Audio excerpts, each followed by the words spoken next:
우리가 지금 골로새서를 묵상하고 있습니다. 골로새서의 굉장히 중요한 기록 목적이 무엇이냐면 어떻게 이 세상에서 그리스도인답게 살아갈 것인가에 대한 것이 골로새서의 핵심 주제입니다. 여러분, 우리가 이 세상을 살아가는 여러 가지 방법들이 있을 겁니다.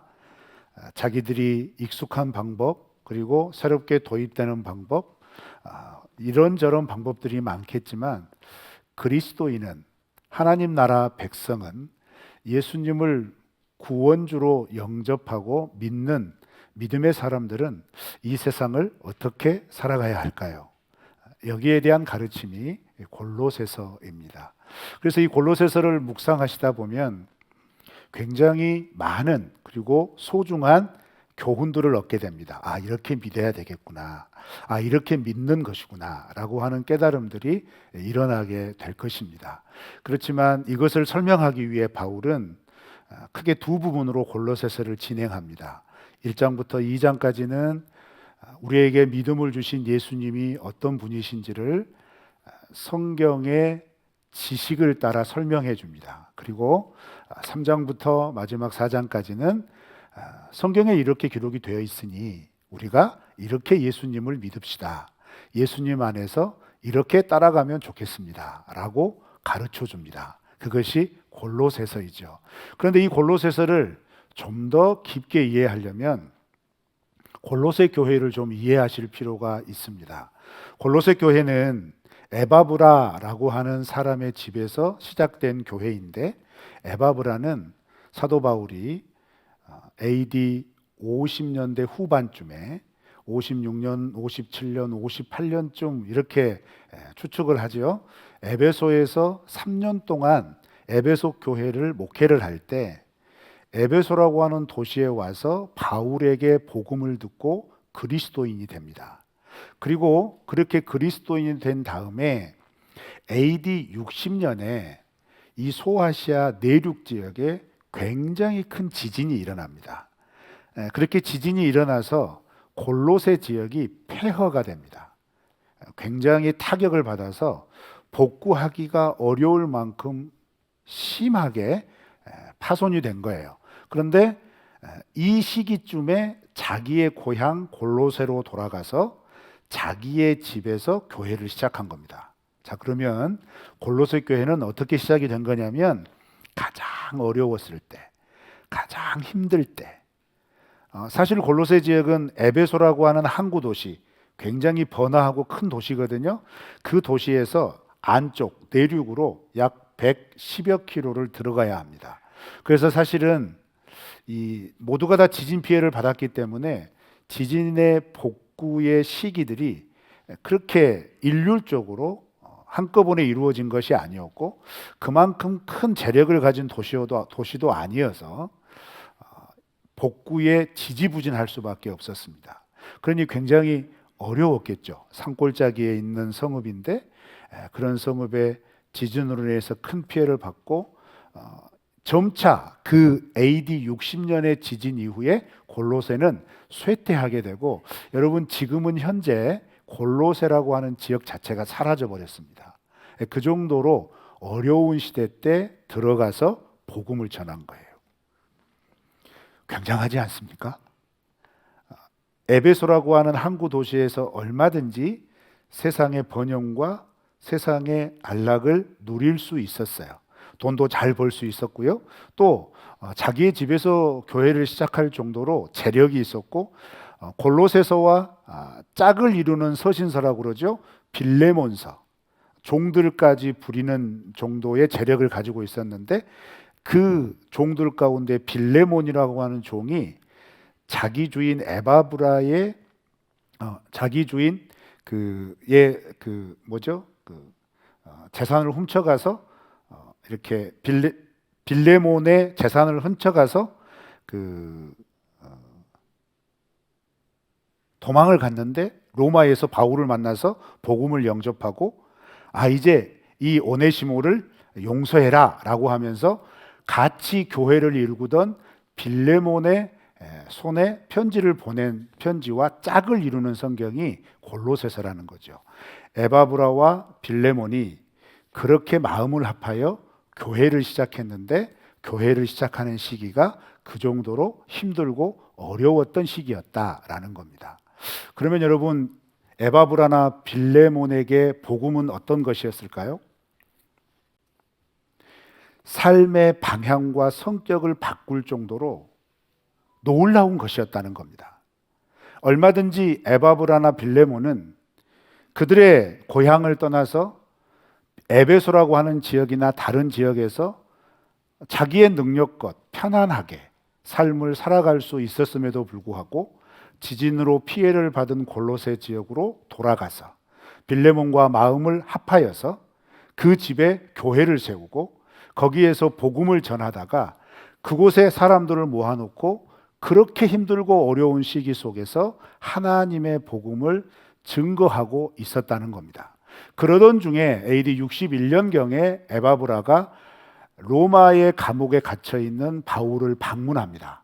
그렇게 방문을 하면서 지금 우리가 이렇게 교회를 시작했는데 외적으로 보면 지진 이후에 피해가 복구가 되지 않아서 이렇게 어려운 삶을 살고 있고, 내적으로 보면 교회가 세워지면 그 교회 안에 다양한 목소리가 일어나게 되겠죠.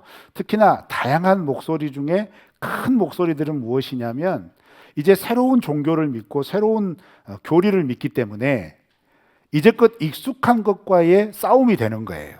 그래서 주 1세기의 세계관의 핵심이 무엇이냐면 그들의 살아가는 삶의 방식이 철학 강연을 듣고 그 강연의 가치를 따라 살아가는 것과 우상 숭배를 중심으로 살아가는 것, 이 두 가지의 삶의 가치가 있었는데 교회도 그렇게 해야 되지 않느냐. 우리가 예수님을 믿고 예수님을 따라가는 것도 맞지만 우리가 살고 있는 이 세상에서 듣고 있는 철학적인 지식도 들어야 하고 우리가 살고 있는 이 세상에서 살아가는 삶의 방식도 함께 살아가야 이 땅에서의 삶이 좀 더 편안하지 않겠는가, 그리고 잘 되어지지 않겠는가라고 하는 이런 소식들과 이런 사상들과의 싸움도 계속된다는 거예요. 그 다음에 또 큰 싸움은 뭐냐면 교회가 개척되어지는 그 자리에는 항상 유대인들과 거짓 교사들이 함께 들어왔습니다. 기가 막히게 교회가 세워진 것을 알고 여러분, 사도행전이나 서신서의 대부분의 내용 중에 빠지지 않는 주제가 뭐냐면 교회 안에 가만히 들어온 거짓 복음, 거짓 진리에 대해서 어떻게 할 것이냐에 대한 겁니다. 사실 골로새서를 쓸 때에는 골로새 교회에 거짓 복음, 거짓 진리가 들어오지는 않았습니다. 그런데 앞으로 들어올 게 뻔하다는 거예요. 왜냐하면 사도 바울도 잘 알고 있어요. 자기가 세운 교회, 그 교회 시간이 얼마 지나지 않으면 유대주의자들도 들어오고 그 다음에 똑같이 복음을 믿는데 약간씩 바꾸는 거죠. 성경의 유일한 복음은 예수 그리스도를 믿음으로 구원받는다라고 하는 건데, 그래 맞아, 그 말도 맞는데 할례도 받아야 되고 율법도 지켜야 되고 해야 돼. 그래야 온전한 구원을 이루는 거야. 이것을 가지고 들어오는 거죠. 그리고 또 그렇게 가지고 오는 그런 사람들의 가르침에 사람들이 넘어가는 겁니다. 왜냐하면 생각해 보세요. 구원을 이루는 데 있어서 세상의 많은 종교들이나 이 거짓 교사들이 가르치는 가르침은 예수님을 믿는 믿음의 고백, 얼마나 싱거워요. 고백만 하면 된대요. 믿기만 하면 된대요. 너무 싱겁잖아요. 그런데 세상에서 그 사람들이 가지고 오는 것들은 뭐냐면 이거 지켜야 돼. 이거 지키지 않으면 구원 못 받아. 라는 거예요. 이게 뭔가 하는 게 있잖아요. 뭔가 보여지는 것이 있잖아요. 그러니까 그걸 꼭 해야 된다라고 가르치는 거죠. 여러분, 이런 상황은 오늘날에도 별반 다르지 않는 것 같습니다. 오늘날의 교회도 교회 안에 예수 그리스도를 온전히 믿고 그 믿음의 고백을 따라 구원받고 구원받은 사람들이 그 예수님이 가르쳐 주시는 말씀을 따라 살아가는 것이라고 늘 알고 있지만 구원을 받는 문제에 대해서 우리가 서스름 없이 쉽게 받아들이고 있는 것 중에 하나가 뭐냐면 구원은 예수님을 구주로 고백하여 받는 거야. 이것 외에 아니 그래도 이 정도는 해야 구원받는 것 아닐까? 이런 유혹이 있는 거예요. 이 정도의 특별한 기도를 해야 하나님이 들어주시지 않을까? 이런 유혹이 있는 거죠. 이 정도는 헌신해야 되지 않을까? 그러면 구원받는 거지. 이렇게 얘기를 하는 거죠. 이게 다 거짓 진리라는 겁니다. 그런데 이게 너무나 익숙해져 있어서 정말 예수님을 믿는 믿음의 고백으로만 구원받는 것에 대해서 요즘은 오히려 의심합니다. 세상이 이렇게 돼버렸어요. 교회가 이렇게 돼버렸다는 거죠.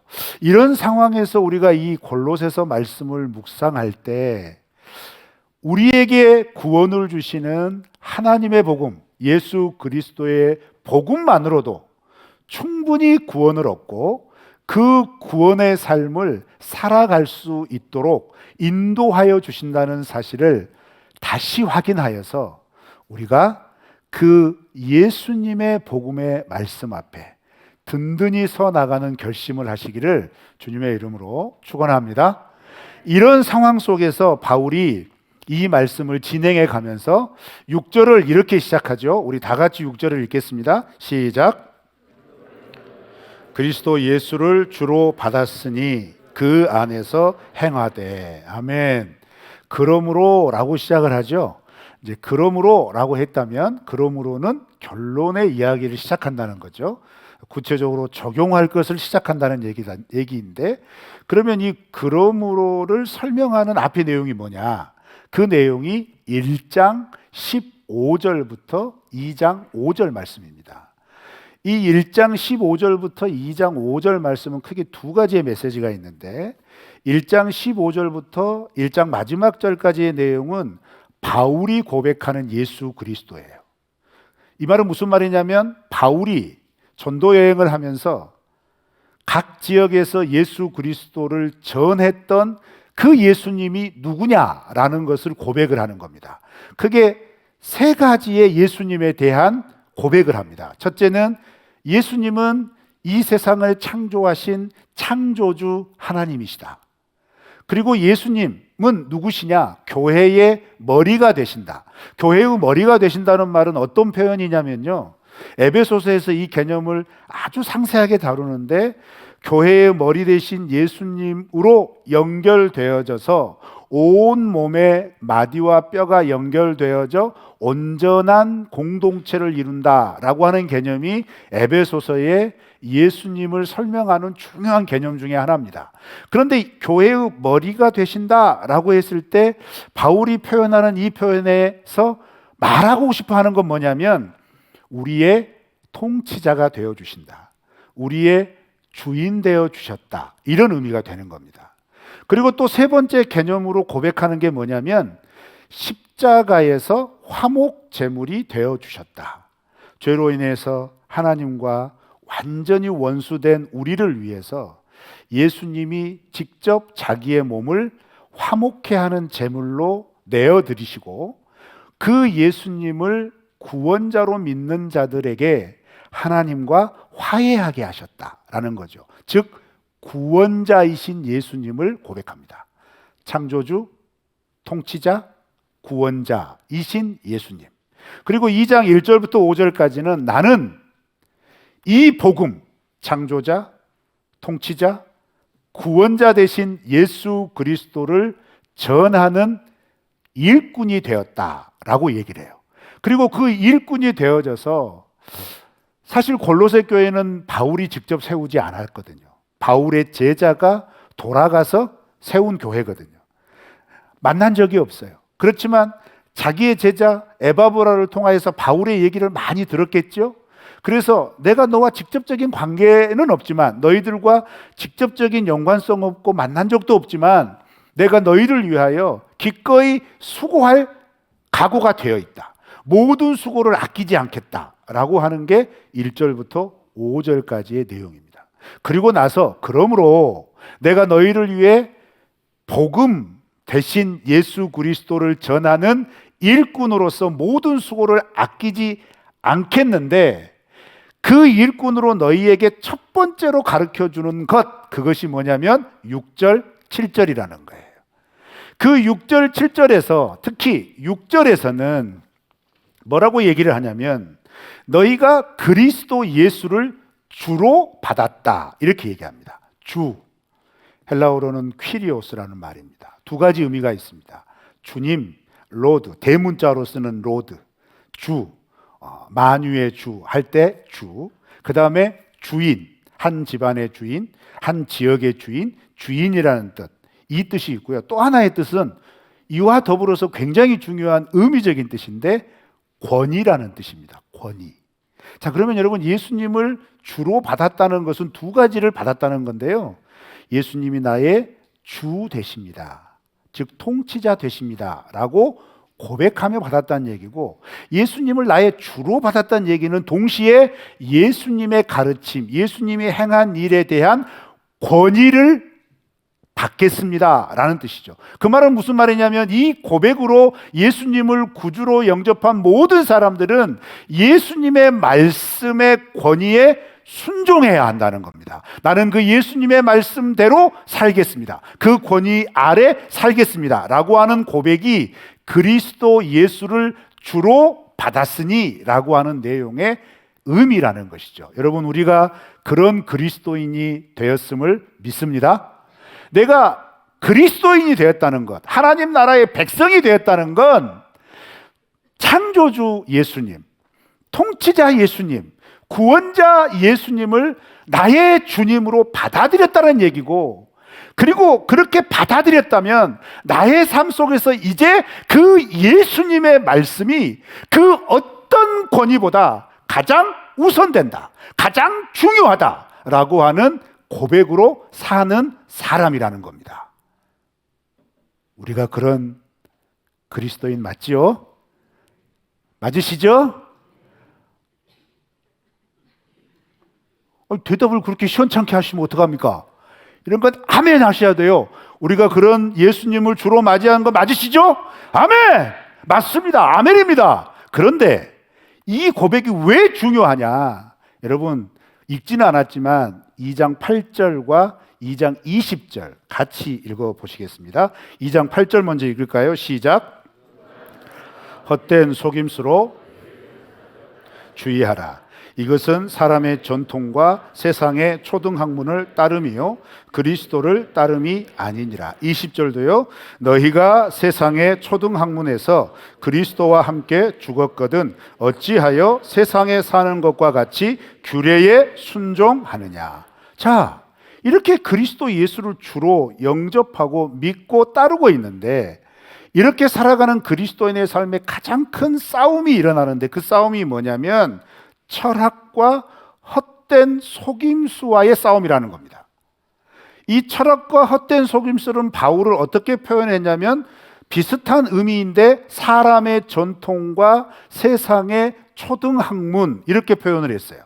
세상의 초등학문이라는 말은 직역하면 유치한 삶의 방식이라는 뜻입니다. 여러분, 이 유치한 삶의 방식을 오해하지는 마세요. 믿음의 방식, 예수 그리스도를 주로 영접한 복음의 삶, 믿음의 삶과 비교해서 유치한 방식이라는 거예요. 왜 그럴까요? 창조주, 통치자, 구원자이신 예수님께서 인도하시는 삶과 사람의 지식과 전통과 관습으로 만들어내서 이거 이렇게 살아야 돼 라고 하는 그 방법이 비교가 될까요?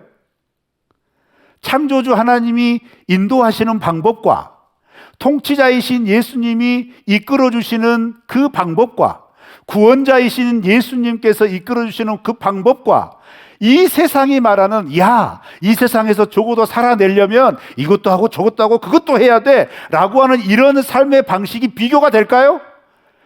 비교가 될까요? 안 됩니다. 그리스도인은 이 고백을 하며 사는 사람이라는 겁니다. 그런데 여러분, 골로새 교회에 위기가 닥쳐오는데 그 위기가 뭐냐면 철학에 흔들리는 거예요. 세상에서 말하는 삶의 방식의 마음이 흔들리기 시작하는 겁니다. 근데 여러분, 이게 골로새 교회만의 문제일까요? 지금 우리의 문제입니다.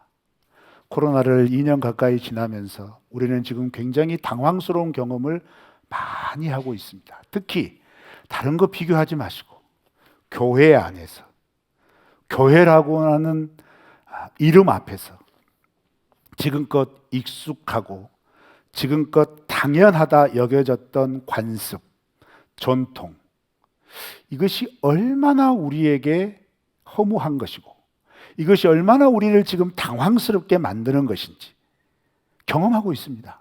그렇죠? 그러면서 헷갈리기 시작하는 거예요. 내가 진짜 믿음이 있기는 하는 건가? 나 지금 잘 믿고 있는 건가? 이런 고민들을 할 수밖에 없는 상황 속에 우리는 지금 노출되어 있습니다. 더더군다나 이것이 교회 안의 문제라면 모르겠지만 이 코로나 시기를 지나면서 세상은 교회에게 노골적으로 요구합니다. 예배 드리지 마라. 기도하지 마라. 찬송하지 마라. 모이지 마라. 사실 여러분, 이게 겉으로 드러나는 모습인 것 같지만 예수 그리스도를 믿고 고백하는 우리의 신앙의 표현 중에 굉장히 중요한 핵심 가치들입니다. 전인격적으로 예수 그리스도를 구주로 고백하고 전인격적으로 하나님의 하나님이실 선포하는 우리의 외적인 표현이 어떻게 표현이 되겠습니까? 우리의 입술로 표현이 되는 거고 우리의 행동의 몸짓으로 표현이 되는 겁니다. 기도와 찬양의 몸부림으로 우리가 이런 신앙들이 표현되는 거 아니겠습니까? 그런데 세상은 말합니다. 야, 그거 먹고 사는 문제에 전혀 영향 주지 않아. 그거 하지 마! 라는 거죠. 우리는 지금 이 도전 앞에 직면해 있습니다. 그럼 이 도전 앞에 직면해 있는 우리가 어떻게 그리스도인으로 살아야 될 것인가? 7절 말씀 한번 다 같이 읽어볼까요? 시작.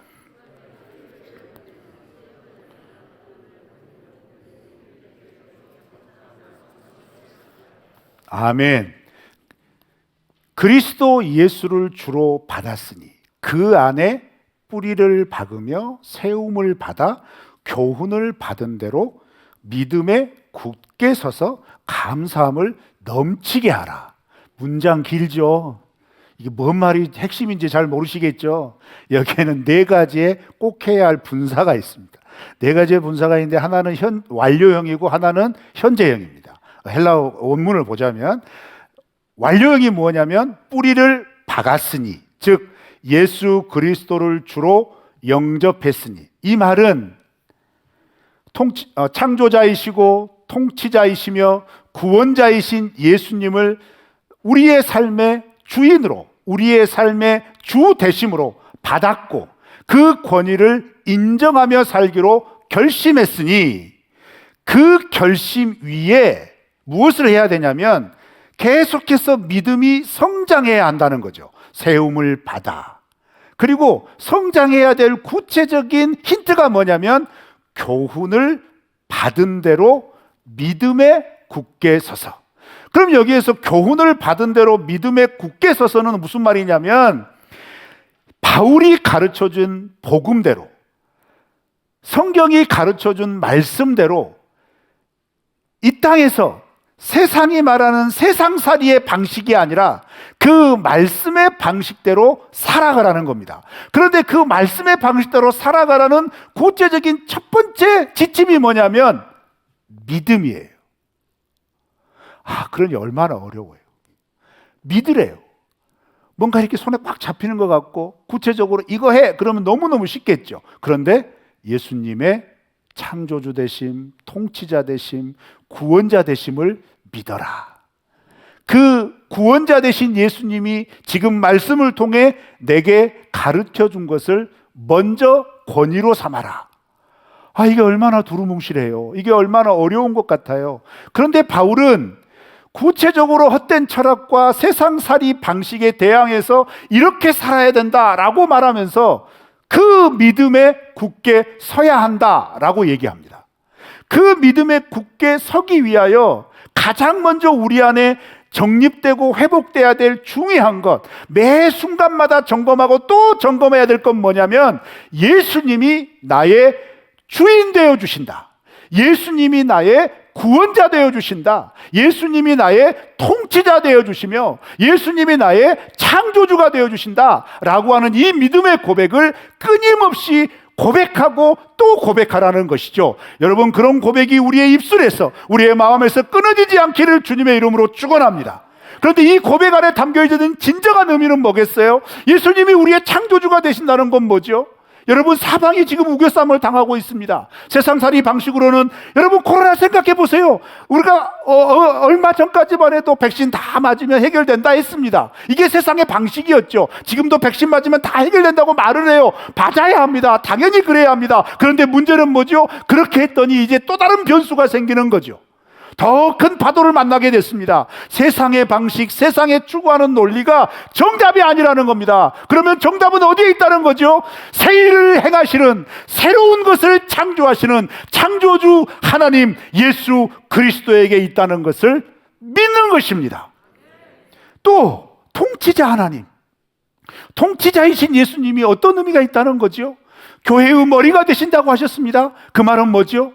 내 생각, 내 방법, 내 관습, 내 전통이 아니라 예수 그리스도께서 가르쳐 주시는 대로, 예수 그리스도께서 이끄시는 그 가치를 따라 순종하며 나아가다 보면 교회의 머리 되신 예수 그리스도께서 교회를 거룩하게 만들어 주셔서 이 세상과 구별된 하나님 나라의 아름다움을 누리도록 해주시겠다고 약속하셨다면, 내가 지금 구체적으로 조목조목 이것이야 이해하지는 못하더라도 그 예수님의 가르침을 따라, 감동을 따라, 은혜를 따라 하루하루 순종하다 보면 어느덧 우리가 이 세상과 구별된 하나님 나라의 백성으로 서 있게 된다는 것입니다.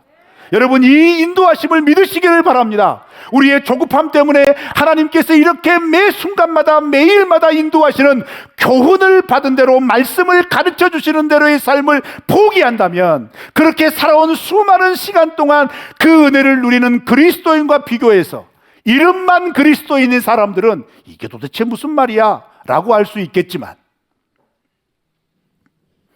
말씀을 따라, 주신 감동을 따라 하나님 오늘 그렇게 순종해 보겠습니다. 내 관습과 내 전통은 이해가 되지 않지만 하나님께서 말씀을 통하여 깨닫게 해주셨으니 하나님 이 말씀을 따라 한번 결심해 보겠습니다, 행동해 보겠습니다 라고 순종하며 나아갈 때 어느 순간 이 세상과 전혀 다른, 이 세상살이의 방식과 전혀 대비되어지는 하나님 나라의 복음의 방식으로 우리가 살아있게 될 것이며, 그것이 이 힘들고 어려운 세상 속에서 그리스도인 하나님의 백성이 살아가는 하나님 나라 복음의 방식임을 믿습니다. 그렇다면 여러분, 우리가 이 시기에 더욱 집중해야 될 건 두 가지겠죠. 하나는 그리스도 예수를 더욱 구원자, 통치자, 창조자로 바라보시기를 주님의 이름으로 축원합니다. 그리고 우리는 매일매일 우리에게 주어진 말씀을 통해서 그 말씀의 교훈을 받은 대로 순종하며 나아가시기를 바랍니다. 그러면 이 세상살이의 방식이 아니라 창조주시고 통치자이시며 구원자이신 완전하신 주님께서 우리를 이끄시는 완전한 은혜의 길을, 온전하고도 합당한 하나님 나라의 백성의 길로 우리를 인도하여 주실 줄 믿습니다. 이 말씀으로 다가오는 새해 다시 복음 앞에를 마음속에 결심하며 이 한 주간 살아내시기를 주님의 이름으로 축원합니다.